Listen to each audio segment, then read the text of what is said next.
I'm Jessie Cruikshank, and on my podcast, Phone a Friend, I break down the biggest stories in pop culture, but when I have questions, I get to phone a friend. I phone my old friend, Dan Levy. You will not die hosting the Hills After Show. I get thirsty for the hot wiggle. I didn't even know what thirsty meant until there was all these headlines. And I get schooled by a tween. Facebook is like a no. That's what my grandma's on. Thank God Phone a Friend with Jessie Cruikshank is not available on Facebook. It's out now wherever you get your podcasts.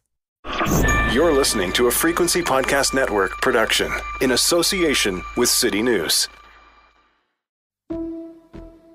I say it partly as a joke, partly because I'm a pessimist by nature, and partly because I just like to be prepared. When somebody asks me what I think my kid's going to be when she grows up, I say, well, she'll probably be fighting in the water wars.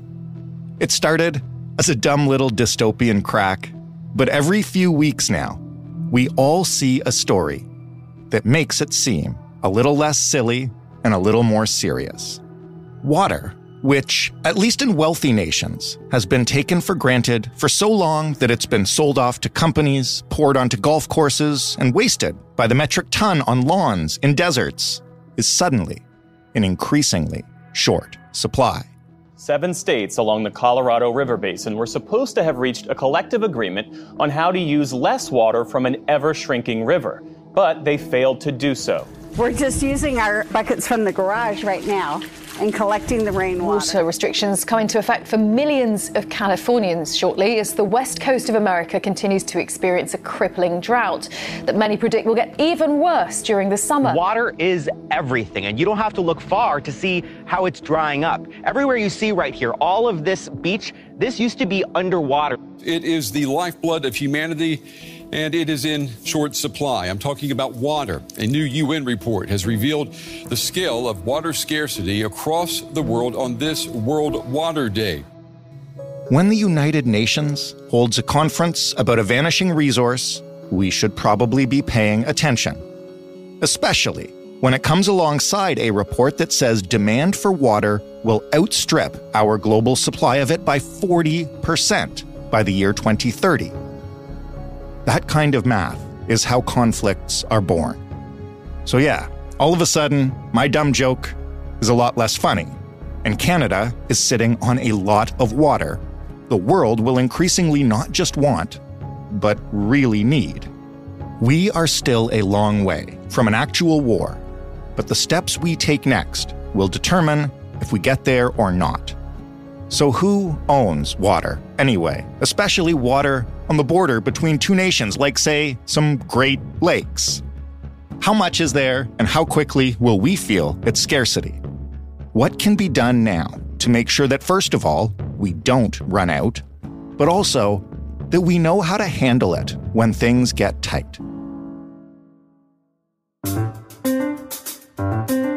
I'm Jordan Heath Rawlings. This is The Big Story.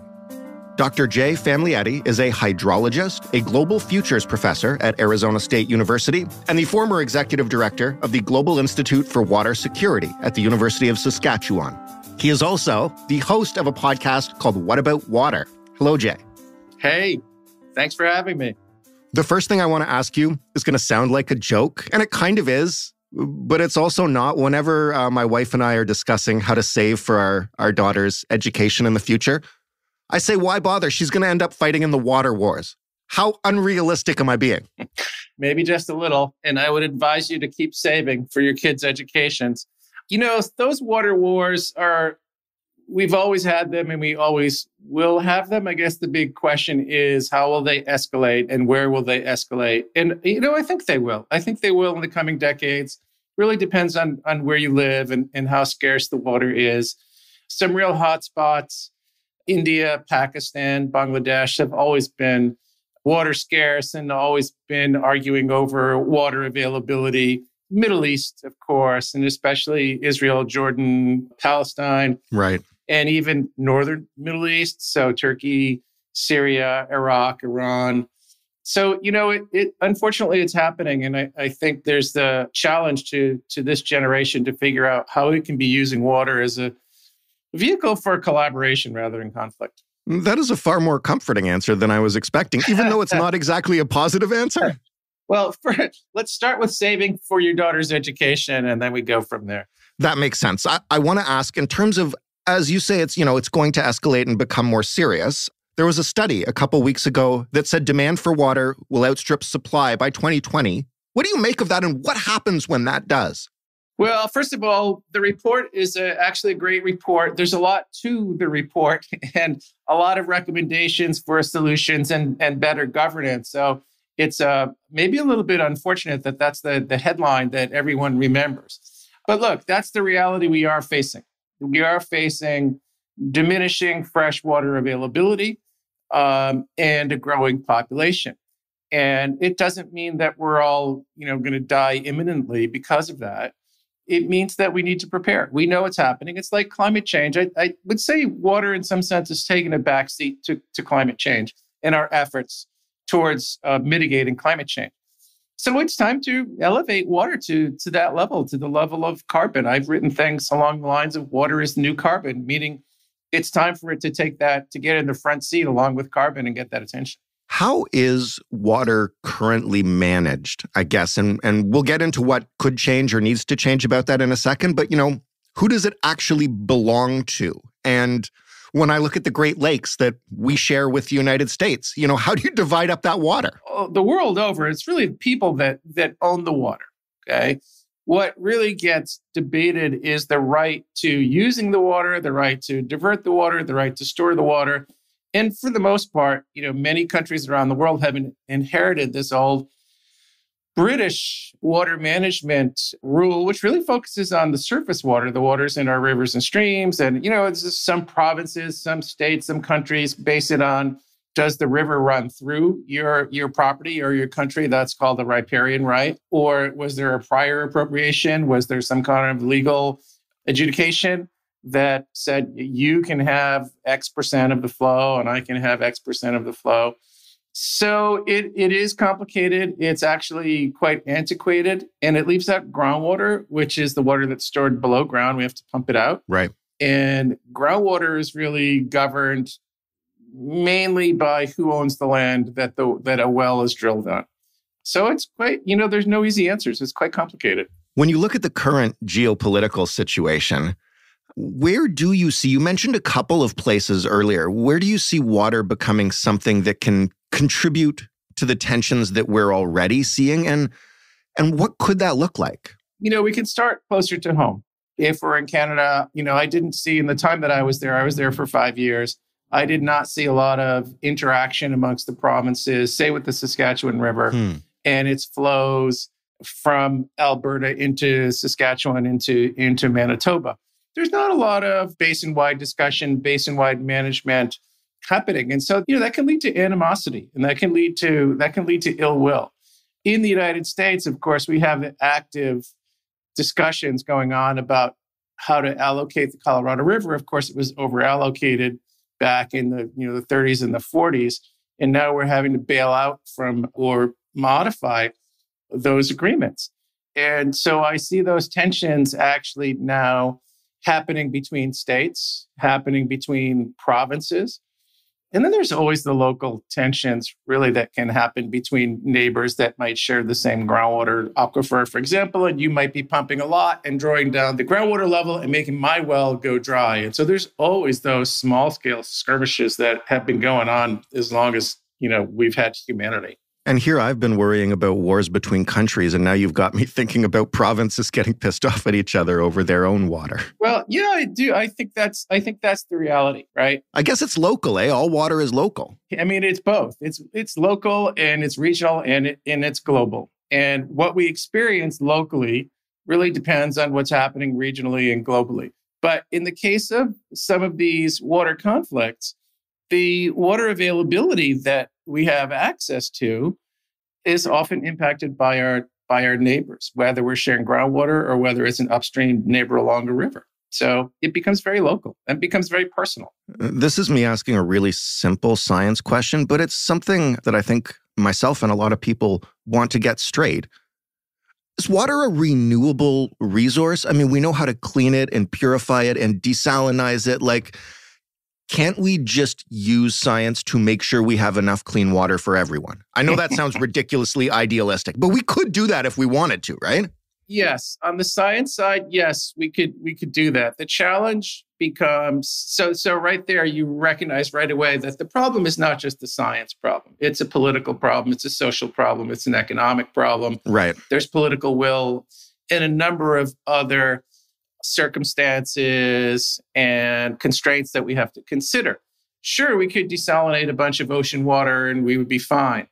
But there's problems with that. What do we do with the brine, right? It's extremely energy intensive and may actually worsen global warming. So, it's not that simple. I would say this, though, if we had peace on Earth and we were willing to move water and food around so that, we could grow whatever, oranges in Florida and apples in British Columbia, and we were willing to share that food around the world, we would be fine. But We're not. Every nation wants to have its own food security and its own water security. And so you can see right there, those political boundaries create a whole new set of constraints that we have to deal with.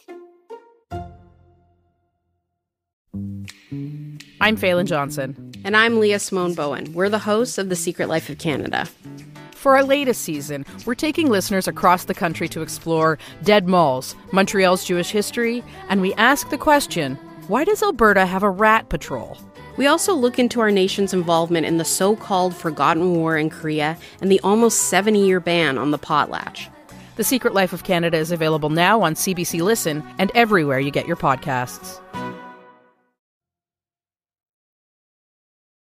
When you talked earlier about, we can prepare for this, what kinds of changes could we realistically, again, the utopia is not coming tomorrow, but realistically, and I don't mean personally like, take fewer baths or whatever, politically, to make sure that we're ready for whatever kind of water shortage is coming? I think we can. I think that we need an unprecedented level of international and global cooperation along the lines of what I just mentioned. I mean, there are wet places and dry places on this earth, and there are better places to grow food, than everyone compared to everyone trying to grow everything within their boundaries. But getting that, political understanding, I think, is really important. Letting our politicians know that as people, as the voting public, that it's critically important that we want to hear about these plans for the future of water. To me, that's the big driver. Politicians don't often respond to things that their constituencies are not interested in. So to me, that's the key. And we can manage our way through this. There's no question. We have a lot of efficiencies, a lot of conservation. We have many, many tools that we can use to manage our way through this water crisis to a sustainable, long-term sustainable water future. Okay, so when I talked about water wars off the top, this is why I asked that question, because I get cynical because we discuss a lot of problems on this show, and lately there have been a lot of people telling me that the solutions are achievable if we just have an unprecedented level of global cooperation. And I'm not seeing that. And if we can't do it for climate change, what makes us think we can do it for water? Well, that's an excellent question. It doesn't mean we shouldn't try, though. Fair. I think one thing about water, and one reason why I'm a little bit more optimistic, and I've seen it in my timing. I worked for a long time in California. I spent about 18 years of my career in California. And I really saw the tide turn. I really saw much greater awareness that California was experiencing chronic water scarcity, much greater awareness in industry, in agriculture, in the government. So one of the things I recognize there, and I hope it, would translate to other countries and globally, is that with respect to water and water aspects of climate change, they're very tangible. When you turn on your tap or you go to pump your well and there's no water there. Right. When the quality has been impacted. No one wants to have contaminants in their water, right? We're seeing the flooding. We're seeing the drought. It's really, really tangible. So that is part of the reason why I'm a little bit more optimistic, say with respect to climate change and limiting greenhouse gases, about water. When you say it's really tangible, I was just about to ask you, what are the kinds of things that we are likely to notice or be impacted by the most as we continue to see these shortages? And I mean, you're at Arizona State right now. That school's got a pretty good golf program. There's a lot of really good golf courses in Arizona in the middle of the desert. Right. There's some crazy water use going on. I agree. And those are regional decisions about the economy of a state or a province. And as a scientist, I think the best I can hope to do is to provide the best available science, the best available assessment of water availability so that decision makers know, but also so the general public knows it as well. So they know what they're giving away when we decide to grant another golf course a permit or another big development, housing development, grant them a permit for water. We're giving away shares of our future, and we need to make our decision makers aware of that. And that's part of my role as an educator. I'm not necessarily asking about golf specifically, although I personally hope that we can continue. But when you talk about things that will be unsustainable in the future, give me some of them. What are we doing right now that we simply can't do? So the biggest use of water around the world, whether we're in Canada, whether we're in the United States, any country around the world, it's growing food. And we do a lot of it with groundwater, and a lot of that groundwater is disappearing. And so as that groundwater disappears, that means our food security is at risk. That means our food prices are going to get higher, right? So that's one real tangible thing that's going to happen. The other thing that we are already experiencing all over the world, certainly in Canada, in the United States, is the increasing frequency of flooding and flooding and drought. California went from its driest point in its history of existence in late November to something like the wettest winter on record. In 2021, I was still in Saskatchewan, and we experienced fires on the prairie, fires across all of North America, zero agricultural productivity, right? And then followed by the BC flooding that happened shortly after that. Mm-hmm. So this seesaw of extremes, we are experiencing it all over the world. So people just need to understand that it's, the water, there's a very strong water component of climate change. It's not just the drinking water, it's the flooding, it's the drought, it's the water availability. And that's why I hope we can really generate a lot of increased public awareness and really bottom-up grassroots discourse on the importance of water and letting our elected officials know that this is paramount for us. This is maybe me just needing a remedial science lesson, but how does flooding impact water shortages? Doesn't increased rainfall help with groundwater? Floods are very episodic. So the southwestern United States, and California is a great example. I mean, California and the southwestern U.S. are in the middle of a mega drought, which by definition is longer than 20 years. Wow. But within there are episodic storms. And so, it's kind of like if you think about saving money for retirement or, not having a job where we compare water to money.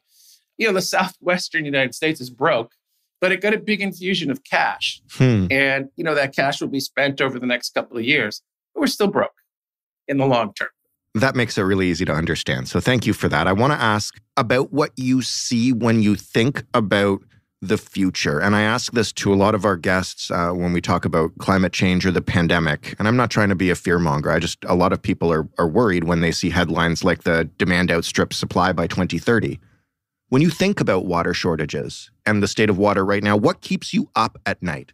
Well, it's the dark side that keeps me up at night. It's, thinking about places like Arizona where I just moved, where there is great interest in continued economic growth, but perhaps not the water to support it. So figuring out how those two are going to confront each other and what the solution pathway is literally the kind of thing that keeps me up at night. But there's also the darker side, which is the climate migration side, right? And it's already happening around the world. It's happening in Central America, I think, most actively.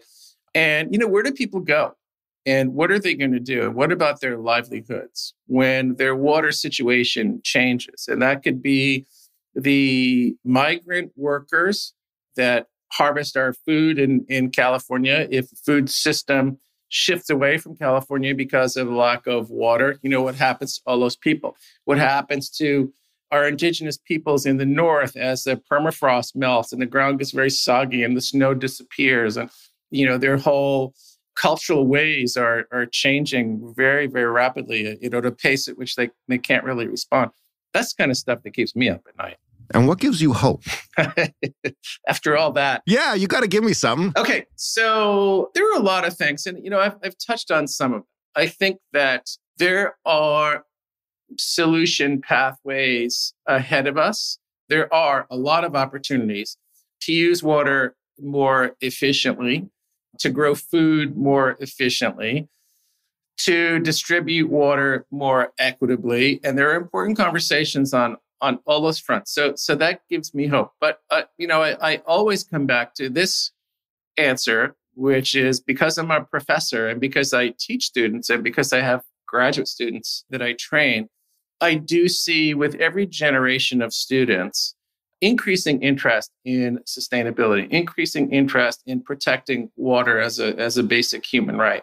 And so I actually feel great about that. I feel I'm not ready to throw in the towel, but when I do, I know that the water situation will be in progressively greater hands as we move from generation to generation. Jay, thank you so much for this. It's been really insightful. I understand it a lot better now. And my last question is, and don't deny it, you guys are coming for our water at some point. I know you are. Yeah, I don't think I think that's funny. So my experience is when I'm in Canada, everyone thinks that the Americans are coming for Canada's water. And, as an American, I'm here to tell you, we don't even have those discussions. So I will deny it. It's not on the radar. You don't under a Democratic president, but next time. Yeah, well, I mean, there is that craziness, which I acknowledge that. But one thing about both Canada and the United States is that we're fortunate that they are big countries and they have areas that are wet within their boundaries and they have areas that are dry within their boundaries. It's the smaller countries that, I think we need to be concerned about, that are so small that they're either all dry or they're all, getting tremendous flooding.